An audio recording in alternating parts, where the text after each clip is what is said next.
Mga parokya sa Archdiocese of Zabis mohimong sikan kolekta alang sa pagtabang sa mga biktima sa bagyo dito sa Luzon. Gikatak na ang mga adlaw ato sa pagandom sa Kristong Hari ang paghimo sa sikan koleksyon sa mga nagkanaiyang parokya sa Archdiocese of Zabis alang sa pagtabang sa mga biktima sa bagyo dito sa Luzon. Gipayag na Archbishop Martin Sarmiento Bawa didigan dili lalim ang kaimtang sa mga napiktahan sa nakalabay nga bagyo gikan pa na panahon sa bagyo Christine hangtod sa bagyong Pipito og karon kinahanglan sila og tabang labi na sa mga katawan kasama kanato nga wala napiktahan sa bagyo aron nga matabangan sila ang matag usa sa mga pamilya nga nagkalisod-lisod og hangtod karon wala pa nakaliggawas sa kapintas ug kapait nga epekto sa bagyo kay mas maayo man nga kita ang mutabang kaysa kita ang tabangan. Doon nga Archbishop Humawad nga ang pagtabang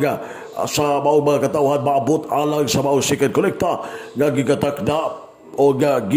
ipaagi kini sa CBCP aron nga ang CBCP maobato gadto sa mga pamilya o mga parokya mga diocese o archdiocese nga napiktahan sa mga bagyo kay kadaghanan sa mga parokya dito sa Luzon na nga naigo sa mga bagyo ang gimo mga evacuation center o ang ilang mga panginahanglan na pinaagi sa mga tabang sa matag lokal nga simbahan aron nga matod ang tabang nila o matubag ang unsay mga panginahanglan. Busa pagdasig dinhi ngadto sa mga matuod nga tabangan ang mga napiktahan sa nakalabay nga bagyo pinaagi sa mga sikan collection karon Domingo,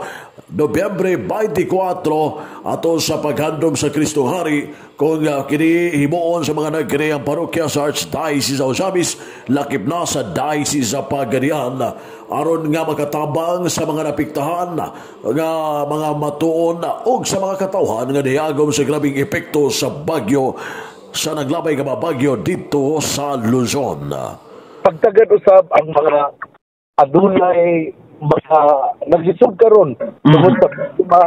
biktima sa baha, biktima sa bagyo Pipito. Itawag ako tungod kay gusto ko nga ipadangat ang ako nga pahibalo nga ang alang sa mga kaparian sa Diocese sa Osamis himaro sa Diocese sa Pagadian nga mohimo kita og second kolekta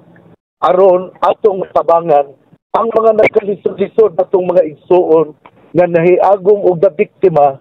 sa bagyo nga Pipito. Makahimo na tingali kita sa second kolekta niadtong mga nabiktima sa bagyo Christine. Apan atong ipadayon kini tungod kay tulog sa Kristo isip si Kristo maong hari magunsa man ang pagkahari ni Jesus kung dili kita mutabang sa mga nagkalisod-lisod. O sa sunod Domingo sa Disyembre 1 mausap atong sa ulugon ang una nga Domingo sa Adbyento. Muna nga hangyoon ako si Father Marvin Osminia nga nakadungog karon nga siya muhimo og pahibalo uban usab ni Father Johnny Barondo Roma isip Chancellor nga mopahibalo sa katawhan sa mga kaparian sa og mga religious men and women nga mahimo kita og sikan kolekta aron atong matabangan ang mga nabiktima sa bagyo Pipito. Ang tibig kabayan payag sa nagunang magbalantay sa Archdiocese of Osamis Most Reverend Martin Sarmiento Bawa TD sa lokal nga sa Archdiocese of Osamis ang Arsobispo o giman ang Apostolic Administrator sa Diocese sa Pagadian. Alang sa DX din si Manuel Campana, Radio Sima, W. Manuel Ronquillo Jr. Danag sa nagpian.